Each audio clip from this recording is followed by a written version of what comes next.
এখানে কি হইয়া গেল? অপরাধ করলে অপরাধের শাস্তি পাইতে হবে। তুমি আমার দোষটা নিজের ঘাড়ে নিয়ে নিলা। আস্তে আস্তে পুলিশ জানতে ঝামেলা হইতে পারে, বুঝো না? আমি কত স্বপ্ন আছিল, সব কিছু ভেঙে গেল। আল্লাহর উপরে ভরসা রাখ, কিছু হইবে না আমার। আমি দেখি আদালত আমার কি বিচার করে। আমি প্রয়োজনে রাষ্ট্রপতিদের মাপ চাওয়ার লেগে অ্যাপ্লাই করবো। তুমি থাও, আমি যাই।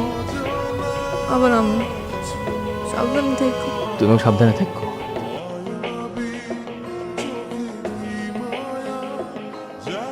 তুই মন খারাপ করে আসিস কেন? মন খারাপ করিস না।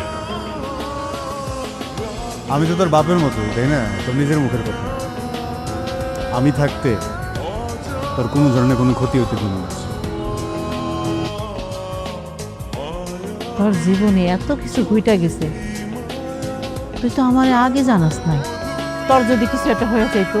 কিছু তো হয় নাই আমার। পাশের বেতনে টাহাই দে সোনার লেগে একটা উকিল রাখছিলাম, সব টাকা দিয়া দিছস? না দিয়ে কি হতাম। এরপর তো কিছু করতে পারিনি, যাবজ্জীবন হয়ে গেছে। কোন রকম ফাঁসিটা আটকেছি। হায় আল্লাহ, পোলাটার এত সুন্দর জীবন নষ্ট হয়ে গেল। আজকে যদি ও দোষটা না নিতে গারে, তাহলে আমি আনে থাকতাম।